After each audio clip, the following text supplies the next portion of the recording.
Hello, everyone. Greg here from the Bearhug Club podcast, and we're here with a brand new YouTube exclusive show called Outside Interference. So what this is essentially me inviting some of my non-wrestling friends onto the show, and I'm giving them a match to watch. And the idea is I'm trying to get their thoughts and opinions on wrestling, given that they're not much of a big fan base, because I do just find it fascinating to see what people who aren't fans of wrestling, what they kind of think of it when they actually get a chance to watch it. Before we introduce the match, let me introduce my guests for this episode. First up, from the Pick and Mix podcast, it's Harry. Harry, hello. Hi everyone, how you doing? I'm Harry. Wrestling casual. Wrestling casual. So that's the thing. I mean, I said there I'm trying to get non-fans on the show. I mean, chances are most people have seen wrestling at some point in life. You were somewhat of a fan maybe when you were younger. Is that correct? Yeah. I think, if I'm quite honest, I think it was until I discovered like MMA, and like I watched like bits of wrestling. I was never really allowed to watch it. Like my parents are the type who said like, no, you're not allowed to watch wrestling for whatever reason. But I watched bits of it. So like, I think at the time, when I was watching, it was like Umaga was like big. Umaga, yeah. You know, like the classics like Batista, Edge. Actually, my favorite band of all time, Alter Bridge. I found them because of the wrestling games, because of obviously Edge's theme. Well, walkout song is Metalingus. So like, you know, I've got a lot of positive kind of relationships with wrestling, but I don't watch it. It's something I might see on the timeline, because I think there's a lot of crossover MMA and you know, wrestling, but I don't watch it now. So no, that's very well. You're perfect one for this episode. So welcome to the show, Harry. And also joining us on the show is the co-host of the Pick and Mix podcast, but he's also got his brand new podcast coming soon called Bad Taste Buds. Everybody welcome Liam. Liam, hello. Buongiorno, I'm here. I'm joining. I'm extremely excited for this episode, Greg. I think you've got a wrestling convert on your hands here. I'm excited to talk about this one. Well, no spoilers about what the match is, but as we were saying before recording, this is actually pretty much your first ever time watching wrestling. Is that about right? I am brand new, a wrestling virgin, ready to get my virginity taken by you, Greg. That sounded weird. For the very first time. The very first time. Wonderful. Well, I think we should just crack on there, lads. So welcome back to the stream, Harry. So so the first match I picked this, I mainly kind of picked this, tailoring it towards Liam's tastes in particularly, like, because he's got a bit of a love for bad films and schlock. You did well. I generally wanted to get Harry's opinion as well. So this week, the first episode, we're going to be talking about the Final Deletion match. Just before we get into anything about it, lads, what would be your sort of first impressions about it? I think my first thing I picked up on was the title. Like, I read that and I was like, the Final Deletion. Like, first of all, grammatically, is that okay? I don't know if that's an actual sentence, but I love the fact that it's there. Yeah, that was kind of what tipped me off to say, right, this is going to be some trash, and I'm here for it, like, straight away. For me, I think my first impression from the name, I assumed it was like kind of a death match or something like that, but I can totally see why Liam loved this. Yeah. I don't know what you're trying to imply there, Harry. Yeah. This is the thing, like grindhousey, like bad movies, those trash cinema. This is like very exploitative straight away. Like, it's exploitation cinema. It's that low budget, high violence, high octane, just completely off the walls fun, and that's kind of exactly where I gravitate towards. Yeah, it's like a lot of people described it. It's a bit like a student film with a budget, or like backyard wrestling with a budget. Like, there is some production values in that, but it is very much very kind of on the cuff, raw, kind of a bit guerrilla filmmaking in a way. Definitely see that, yeah. I love it. So Guerrillas filmed this. Yeah.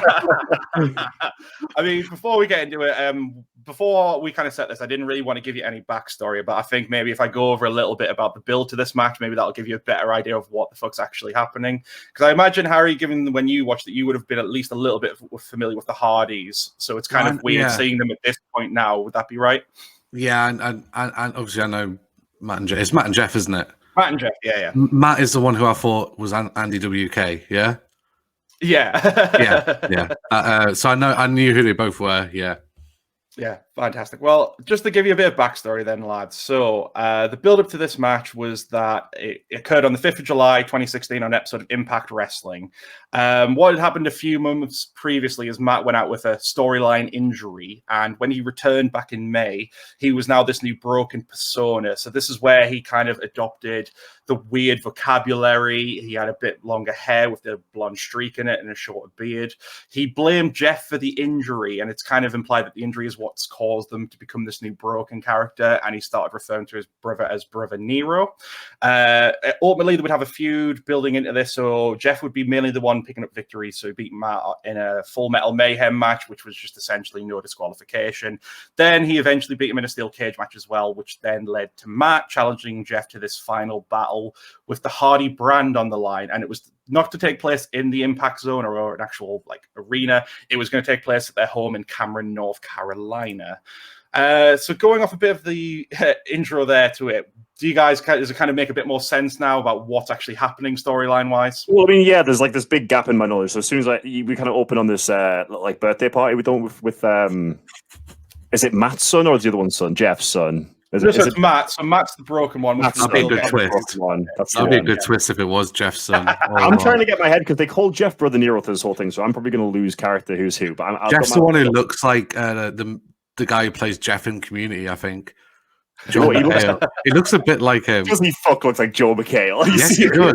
Yes, he does. He does. At certain angles, he does. At a certain angle. Wait, blind, yeah. No, you get this like very telenovela introduction. Like that's the first thing I wrote down was telenovela. It's like this Mexican soap opera, which they're both from North Carolina, so I don't know how it's a Mexican soap opera, but okay. Well, it's because his wife is. I mean, okay, so why don't we just go through the rundown and I'll pause to let you guys kind of ask a few things. So obviously, as you mentioned there, we open on the Hardy compound and it's Matt with his wife, Rebby, and they're celebrating baby Maxwell's birthday, and then that's when Senior Benjamin comes in with a present for the birthday boy. Then he and Rebby have a little argument over Matt's state of mind, because obviously even at this point they're a bit like, what the hell is going on with my husband? Matt then announces he will get his son the greatest gift of all by expunging his brother Jeff and restoring honor to the Hardy name. He also announced the sunset will be where the battle takes place, and then asks Benjamin to prepare for the battlefield for massacre.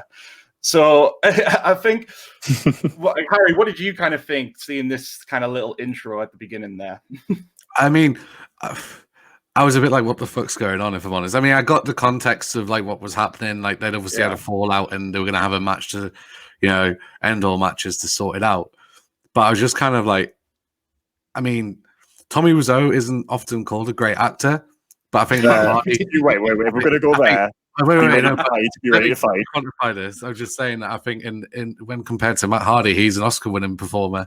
Because I don't know if it was meant to be this way, but I just felt that like, was he trying to do like a Jamaican accent or like a weird like? It's weird. I almost thought he was trying to do Mexican, but I couldn't tell. That's what I thought, but I think the point of it is because he's broken. You're not really supposed to know if it's one accent or the other. It's a bit of a weird amalgamation. Like you can kind of detect, like you said, a bit of Mexican, bit of Britishness in there, I guess. Things very kind of posh, kind of. It's kind of hard because this is like the early sort of form of the broken Hardy character. These days now, it comes up now again. Like Matt's essentially playing 5 different characters at the moment, and they will switch out the match. This was kind of where it was really getting into full swing, and I suppose he was still working out some of the kinks with it. But essentially, the broken characters always had that voice. It's just like using very specific vocabulary and like exacerbating it a bit, like how he always goes, "Wonderful," This is what I mean. Like, I am exactly here for it because it's that very maniacal, very over the top, very stereotypical. Like it's like a villain role. It is. You can see straight away. It's this Machiavellian, just completely cheesy, completely over the top, completely believable villain. Like it's. I'm almost happy. Like I feel like in this kind of situation, if I saw them kind of going for those high production values or those really serious acting performances, I'd be like, nah, fuck that. I'm not watching this shit. Turn it off. When I see someone giving their best Tommy Wiseau impression, I am glued to the screen. Like I was enjoying the fuck out of this from second one. Like the first second, I was into it. Yeah, absolutely. Well, following that, then we cut to Jeff, who's doing some very odd landscaping and then just chilling at home with a guitar. When suddenly Vanguard 1 shows up, and Vanguard is not alone as other drones begin attacking the house, and Jeff fights them off with his guitar. Yeah. So what's the story with the drones? Like, I feel like that came out of like, is there a story? Is there a precursor to the drone? I don't think there's actually a precursor. I think when it comes to wrestling, a lot of the times when something just clicks, it's just purely by accident. And I think with a lot of things, the Broken Hardy thing, it was just a lot of throwing stuff at a wall to see what sticks. So he's got Vanguard 1, which is his Fucking drone. sticky wall. So he's got Vanguard 1, which is just his drone that pops up and allows him to, I guess, project himself. I love it. I just love the shots in this of when all the other drones are attacking Jeff and he's just awkwardly flailing at them with a guitar. It's like he's like an MCU villain. He's got his fucking evil robots with him. He's like Ultron, but just really low budget. It's student budget Age of Ultron. This is the thing, like you get like there's like a weird tonal contrast as well when you see this like the landscaping bit where there's like this beautiful kind of music as well, this overture that's like completely contrasting the first scene. And it kind of adds to that level of exploitation, I think, because it's just so jarring and just so weird. Like, it's like, what am I watching? I love it, kind of thing. It's one thing I wanted to ask. What in terms of Jeff's like kind of position on the whole kind of like feud between him and Matt? Like, what's his actual position on it? Because he seems pretty content with his life, whereas like Matt's the one who's like, I will destroy him. Yeah, I think that's sort of the way it's trying to go. Because I mean, like I said at the start there, Jeff's already got several victories over Matt in this feud. So I think he's kind of in the same, like, whereas Matt's wife, Rebby, sort of accepting it now and seeing Benjamin's a bit more questionable, Jeff's kind of like really lost as to why this is happening to his brother and probably wanting to move on for it. But as we've seen, Matt's just not willing to let it go. So obviously Vanguard is there and he delivers a message from Matt inviting him to the battle at the Hardy for the Hardy brand in Final Deletion. I just love it when Jeff steps outside and just goes, "Oh hell no," and then just takes off on his bike trying to awkwardly catch it. Honestly. And then it cuts to Matt, who was at the property the whole time, and he ruins the landscape in the bastard. He ruins that wonderful pattern on Jeff's lawn. It's like literally turf wars. I love it. I love it so much. And then it basically cuts to Senior Benjamin, who is preparing the battlefield, and it's giving you kind of a hint of what's to come in the match. So quite a very long but really interesting setup to the match. You can't help but like it's brilliant, but you can't help but laugh at just how schlocky it feels throughout. I love it. Watching it. I almost wonder whether or not like I can't imagine watching this without the schlock, though. This is the thing. I can't imagine this being anywhere near as entertaining. I also want to just say, like, I love the adverts in between each one telling me that wrestling's moved to Thursday. But they just keep shouting at me that wrestling's moved to Thursday now. Like, okay, I'm going to watch on Thursday. Jesus Christ. Yeah, Rockstar. Is Impact like another brand off of like AEW or? No, so AEW is very new, Harry. They only started about 2 years ago. Impact used to be TNA. You might have heard of them because they were around when you watched it. I think I've seen TNA in Universal Studios in Florida. Yeah, exactly. So this TNA was big because it was nearly WWE's direct competition, but they kept fucking up, so they were never going to get close to them. Their big gimmick to start was they had a 6-sided ring rather than the 4. And you're right, they mostly do their filming out of Universal Studios in Orlando. I went to a taping because it was free if you were going to the theme park. Yeah. I saw one with King Booker. Yeah. I think it might have just been Booker T at the time. I don't know, but yeah. The reason I ask is I assume because of the way it's filmed that this was filmed during lockdown. No. 2016, I believe the Final Deletion was. So about 4 years prior. But the thing was with this, like you were saying, essentially this was the dawn of what's become known as the cinematic match. So when this came out, as I was kind of saying, it's very Marmite, this match. Fans either love it or hate it. There's rarely a middle ground. Mainly it's the Hardys that spearheaded this, but other companies have tried. And then last year, because of lockdown, lots of companies really adopted it. So WWE did. And as you can imagine, whereas the Hardys and Impact were willing to make it a bit schlocky, WWE went trying to make it a bit too serious. And it sometimes works. Like there's a really good match, which is the Firefly Funhouse, which we'll have to do in this, but there's a lot of backstory to that. But yeah, I mean, generally with these, you're expecting it to be a little funny. It's a little bit out the box, and it's always going to lead to something weird and interesting. So, I do almost feel like I'm like sitting down to watch like Infinity War of MCU. Like I feel like there's a whole backstory and a whole plethora of characters that I've got no idea about. You guys are talking about these fucking characters. I'm like, I need to like watch like 7 episodes back because I don't know who any of these people are. Like I want to catch up on where you guys are. I'm gonna have to watch like 30 hours of it at least. Yeah, exactly. Right, well, we'll go straight into what's the actual match then. It obviously opens. It starts with the referee showing up for the match, and he looks confused, just as confused as the audience does. We see Matt obviously swimming in the ring with the lanterns surrounding it, just waiting for battle. And it's good to see Matt checking that he is a licensed official before it begins. He then, Hey, you know what, you got it at the very least, and then he steps all over him. Matt then summons the evil Enigma with a violin given to him by Antonio Stradivari, who I should point out is a famous Italian craftsman of string instruments who's been dead since 1737. Yeah, I've heard that name. Like, I think there's like a really obscure part of my head was like, that's some genuine real guy. I hope he feels okay about this. I hope he's not rolling over in his grave about this. I'm sure he isn't. I mean, given the way Matt plays it, he'll probably would have been at that point because it's not exactly playing. He's just kind of awkward. Yeah, it's just kind of, just making my ears hurt a little bit. No, I don't know about you guys, but I got a massive like Robert Rodriguez kind of vibe from these kind of scenes, this kind of maniacal, kind of Mexican exploitation musical thing going on. I almost felt like a very El Mariachi kind of vibe from the whole thing, but yeah, no, brilliant.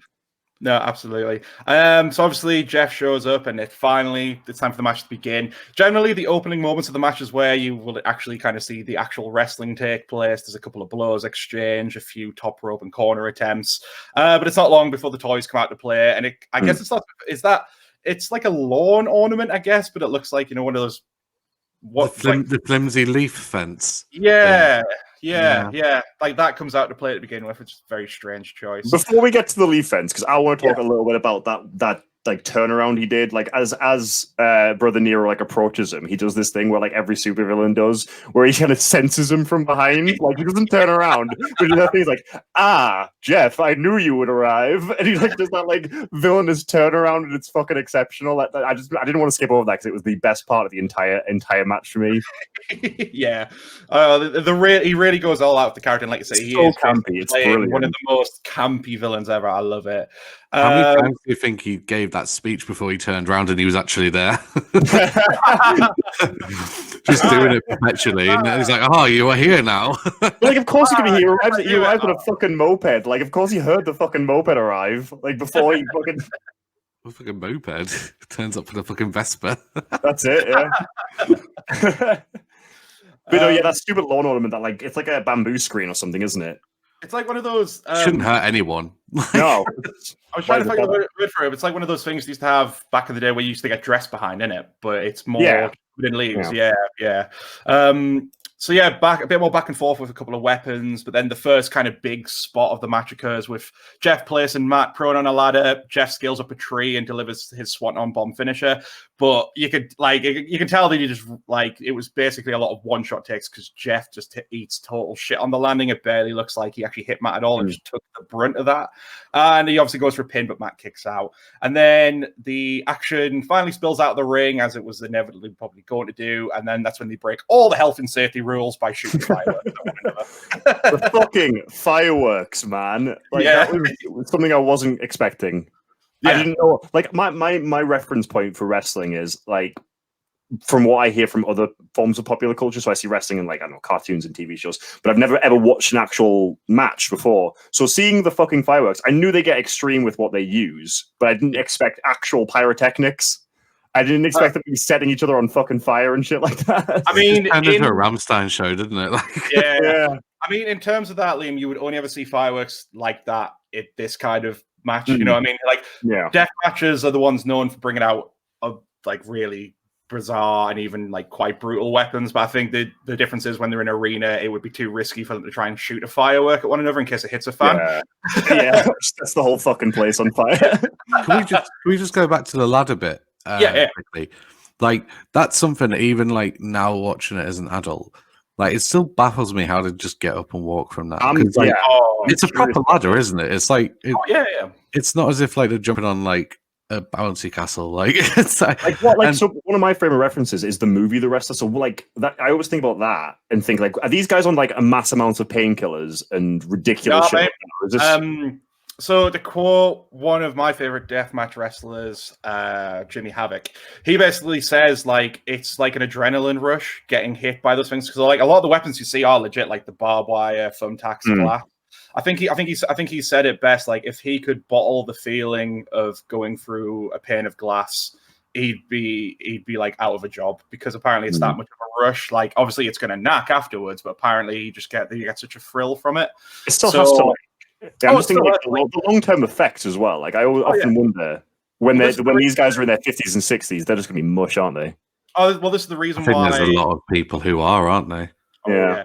Well, this is one of the reasons why wrestlers don't have like a long life expectancy. A lot of them die like before the 60 or just afterwards, and a lot of it is wear and tear on the body and like the things they do to cope with that. So didn't Umanga, who I mentioned before, he got addicted to pain meds, didn't he? Possibly. He died young. He was one who passed away a couple of years back. He died young. I can't remember what the reason, but it usually it's linked to heart issues as well because of what they do and all that kind of thing. Yeah. Some of it, like, and again, like, even if this was in a ring where ladder matches are prominent, or even ladders and tables, they're still effectively going for a real table or a real ladder. It's going to fucking hurt the next day after the match. I think during the match, it's probably similar in MMA or boxing. Like, the adrenaline is going to keep you moving through, but once that wears off, you're going to basically feel like the most sore person on the planet. Yeah, the morphine after that. Yeah, fuck that. I suppose I'd equate it to like when I shattered my knee. I knew something bad had happened, but I didn't feel it until, like, this is during rugby match, so like I didn't feel it properly until like I started going into shock, like in the change room after. So like the initial injury, obviously shattering my knee should have hurt, but because of the adrenaline that you have from sports in general, and obviously this is a sport, like, you know, you've got to be fit somewhat to do it, or at least, you know, acrobatic, I suppose, or dexterous. So like, it just still baffles me how to do it. I'm like, oh, it's mad. They've got balls, like, you know, doesn't matter what anyone says about, like, you know, the reality of wrestling. Like, you've got to be tough to do it, I think. Yeah, this is my thing about it. Like, obviously, as a wrestling fan, I hate it when the biggest pet peeve of mine is when you meet someone new, the inevitability of hobbies and interests comes up. You say you're a wrestling fan, and they immediately go, "You know it's fake, right?" Well, it's like, yeah, it's fucking fake to the point where it's predetermined. But you try going out there, getting your head thrown at the ground every night. You know what I mean? Like, those rings are not padded as much as people want to say they are. It's essentially wood with a bit of matting.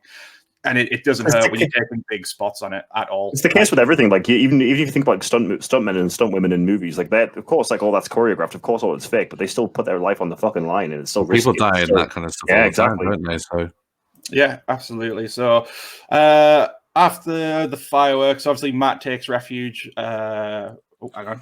Oh yeah, his run. Yeah, I totally missed that note. So what I love about that is when he shot the first fireworks, he just turns around the corner, Jeff just goes, "Oh shit!" and then just begins doing a little run. It's not just one firework either. It's like a fucking assortment. It's a full-on barrage of fireworks. I don't know how many fireworks are in this, because he only has one fucking canister. Like, I don't know where the fuck he bought this firework thing from. I also just love the bin lids as shields. Like, they're just getting really improv with it. It's like hillbilly Captain America. Yeah. Matt takes refuge behind his little rowboat, and the pair then tussle some more before they take a dip in. They don't announce it on this. I think it'll become a thing later on. It's known as the Lake of Reincarnation. Okay. Matt emerges. Explains. Yeah, Okay. Matt emerges thinking he's victorious, and that's when you see Willow. So to give you a bit of context about that, Willow's like a different character Jeff did for a little while at Impact. Okay. So that's like a little, I guess it's like a little Easter egg, I suppose, having him show up and choking him with the umbrella. But that is until Senior Benjamin assists by tasing Willow. Matt goes for the free count thinking he's won, but then he take off the mask, and all of a sudden it's Benjamin in the Willow costume. What? Very Scooby-Doo. Yeah. Scooby-Doo. Very Scooby-Doo. So I was like a little chuck there. And then we kind of move into sort of the final kind of end of it. So Jeff reappears attacking Matt, and the pair brawl into what I could have basically described as maybe like a giant open grave. That's what it kind of reminds me of. Yeah. Jeff seemingly chokes Matt out in the center of it, and then climbs the big giant symbol at the head of the grave, looking to deliver another swanton bomb. That is until Matt basically pulls a Die Hard 2 moment and lights the trail of gasoline, causing the symbol to ignite and Jeff to fall off the top. Side note, if you actually watch that clip back, Matt very nearly sets himself on fire with the gasoline. In fact, I think shit. Very briefly. Yeah. Like, I think he was clearly too close to it. All you see is like flames kind of engulf his arm a little bit, and he just has to quickly rub it off because he's got to finish the thing. Matt pins Jeff, and then now that means the Hardy brand is now his. I do like the like soul level flashback at the end where it kind of goes through everything. It's like, this is what you didn't see, and this is like, oh, it's just brilliant. It's just so extremely campy and just brilliant, and it's fantastic, man. I feel like looking back on the Rooney things, a lot of people were a bit disappointed with like that big finale. But I think, given everything that's come before it, it's still probably as big as they probably could, just having that big kind of fiery end to it. It's an epic finale. Yeah, I'm with it. Yeah, I mean, go back to what we say. I mean, like it still results in Jeff having to take a tumble just onto the solid ground. With Matt, he just lands on his shoulder. I can feel that. Very close to the fire as well. And yeah. In the fire ain't cold. Like, well, as we've seen in this match, Jeff is the reason why Jeff was because this was essentially what made like when it comes to tag team wrestling, one of the members always going to outshine the other in popularity and what to do next. Jeff always was that one in the hardest because he was known as the risk taker. He would jump off very tall and stupid stuff in WWE and other companies. This broken character is what made Matt more or less on the same level as him in terms of popularity, just for doing all this stuff. But as you can see with Jeff, basically like almost burning himself at the last minute to get off the top of that thing for the final shot. He's still always going to be that daredevil at heart. I was going to say, kudos to both of them. Like, it's not an easy. You can see kind of throughout just how much danger they put themselves in, and I appreciate that. As a non-wrestling fan, I appreciate kind of the art. There is genuine craft that goes into this. I prefer to see wrestling as performance art. It's like sport mixed with performance art, if that makes sense. So you get like the athletics, isn't it? Yeah. Well, that's the thing. A lot of people hate the fact that wrestling is no sports entertainment, but that's basically the perfect summation of what it actually is. So there is the sport element, but you stay for the over-the-top soap opera storylines. You stay for the brutal hardcore matches and everything in between. So, well, that's it, because obviously they're on such a low budget as well. Like, what they do is they just kind of keep amplifying everything. So you're like, oh, well, here's some fireworks. Oh, fireworks weren't enough. Here's a giant fucking burning cross that I'm going to jump off. It's like, if you haven't got the budget to like be kind of have this smooth kind of filmic style, at least just go kind of balls to walls. And that's kind of what exploitation cinema does, and that's kind of where I gravitate towards it, because exploitation cinema, they don't have the budget, but they still go to that nth degree, and they go kind of to 11 basically, and just kind of amp it all the way up and say, look, we might not have the budget, but we're going to go as far as we fucking can with it anyway. And I like that. Yeah. One thing I wanted to ask as well is, in terms of the two brothers, is Matt playing up as the character, like where he's kind of hobbling around and barely able to run, or is that genuinely like a physical disadvantage he has at the minute, or was that just him playing up to the character? Because at times, I mean, even when you look at when he's running away from the fireworks, it's like Jack Black running. It's not, you know. I'd honestly say that could be a mix of both the fact that they've been wrestling for a long time, so they do have nagging injuries, and probably, as Liam will test, it was probably like the way they were trying to achieve the shots. Obviously, when someone's having to probably do that in actual film, they've obviously got to run at a certain speed, so they're not completely overshotting the take, and they've got to run so they're not going too slow where it fucks it up as well. So it could have been a mix. But especially even then, the Hardys were looking a bit haggard. And if you look at them now, even more so, like Matt nearly had to retire about a year ago because one of his finishing moves is a leg drop off the top rope. And from all those decades doing that move, his spine and tailbone had fused together. Jesus fucking Christ. Yeah.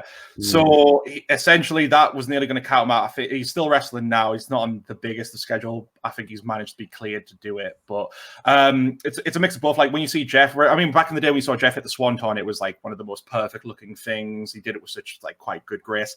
Now it at points it looks like a sack of potatoes falling off the top rope, because it does look very labored at times. You know, that's why I brought it up. I mean, I still think Jeff looked like someone who was, still, in somewhat decent shape. But I just wondered if it was part of a character thing, that the way that Matt was kind of wrestling, I suppose, if you put it down that way. Was this filmed on drones, by the way, at points? Because because I mean they've already got the drone for Vanguard 1. I imagine they just incorporated that into getting the more aerial shots. Because I mean, again, Impact Wrestling at this point as well, because this was when it was on a very much a downward slope again. This kind of helped get more of an audience, but again, their budget would be nothing compared to WWE. So I imagine rather than wasting money on getting a helicopter for those shots, why not just use a drone? You can I thought they were some of the better shots, if I'm honest. I thought the shots from above looked really good. I think all of the shots, you know what I quite appreciate? That there was none of those really close kind of consistent cut shots. They were all kind of wide. They give you a good vantage point of the actual action and of the action and of the fighting. So I think, considering low budget, yeah, we can sit here and talk all day how it was kind of cheesy and campy and corny, but there was some genuine good production design in this. There was some good, clever choices made with obviously taking into consideration the budget that they had. Yeah, absolutely. I think another Michael Bay film. Yeah, immensely. No, I think that's the thing with wrestling. Like, even like there's only AEW now has got maybe the production budget that WWE has, and saying that, WWE, you would question where the fuck that budget goes. But for other companies, like, they'll just work with what they can, and like, I think that's the great thing about wrestling. They are brilliant improv artists, and that they can basically, a lot of this was probably done with maybe 1 or 2 takes. Like, they could have had the chance to go back all day and reshoot stuff, but because the way they do things live, it was probably like, right, well, that's what we're going to have to use, and let's just move on. Like, especially the Jeff Ladder spot. Like, they could have easily wanted to maybe go back and try and see if he could learn that better.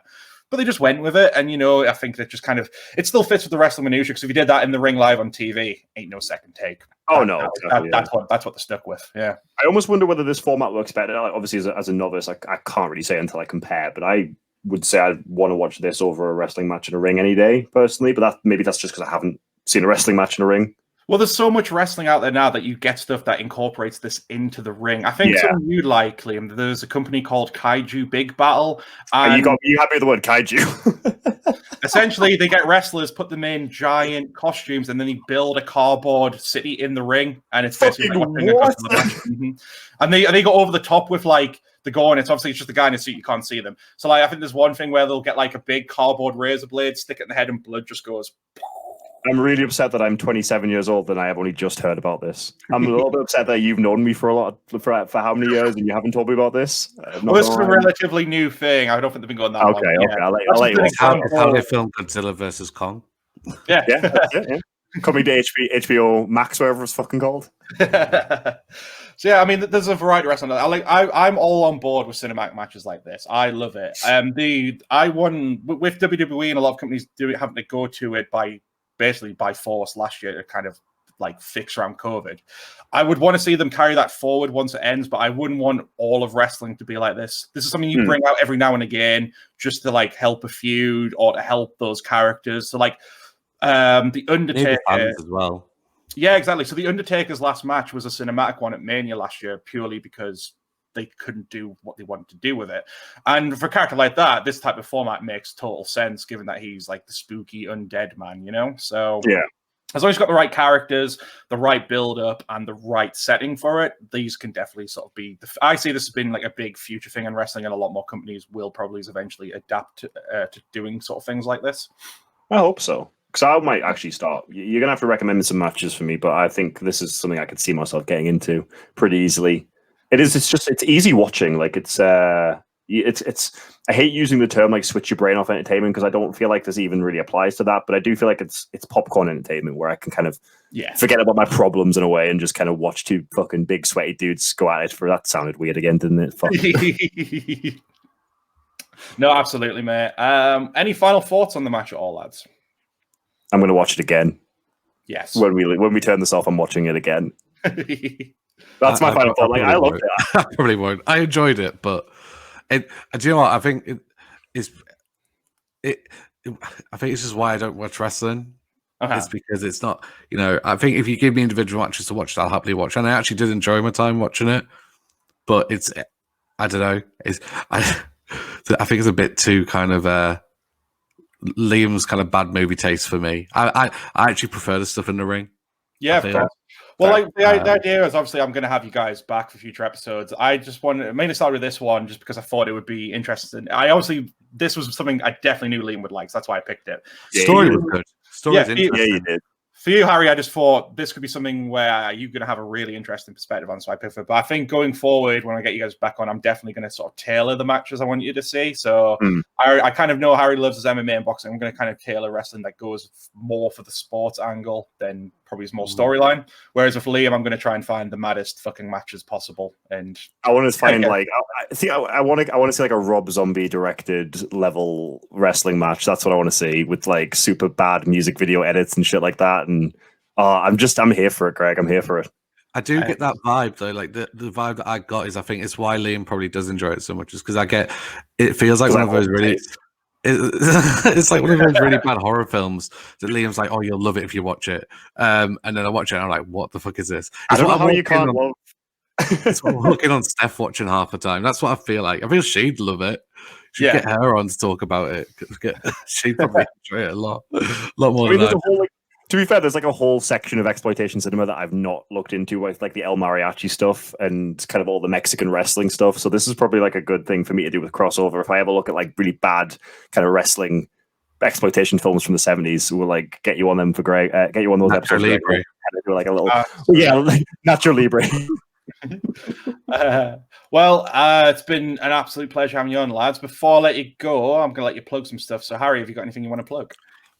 Just follow us at the Pick and Mix podcast and all social medias, or Pick and Mix Pod.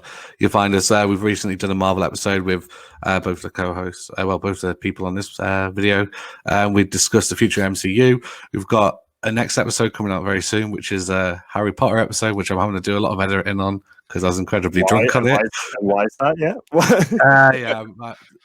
To the point where I'm going to have to record the last part brand new by myself and just excuse it. If you want to hear me talk drunk, I can't. I really can't. Let the audience know what it's like fucking recording with you. To be fair, that's an extreme. That was an extreme. I'm normally quite, you are somewhat about me when I've had a drink, but that was something else. But yeah, if you like sober me and you want to meet drunk me, come over to the Pick and Mix Pod. And Liam, what have you got for us? Yep, obviously. So yeah, please do check us out on Pick and Mix Pod. I'm still co-host over there, and we've got some really exciting episodes coming out. Also, do check me out on my own podcast, The Bad Taste Buds. You can find us all of our social medias just at The Bad Taste Buds. Our first episode will be releasing on the 25th, so hopefully by the time this episode is released, that might be out already. We are discussing the wonderful world of Troll 2 with our kind of introduction to the world of best worst movies. Excellent. And if you want to find us over at the Bearhug Club podcast, we're on Facebook and YouTube at the Bearhug Club podcast, Bearhug Club Pod on Instagram, and Bearhug Club on Twitter. Please let us know what you thought of this first ever episode of the show. We're looking forward to doing more going forward and some even more stuff coming up soon. So take care, everyone. Goodbye. Bye.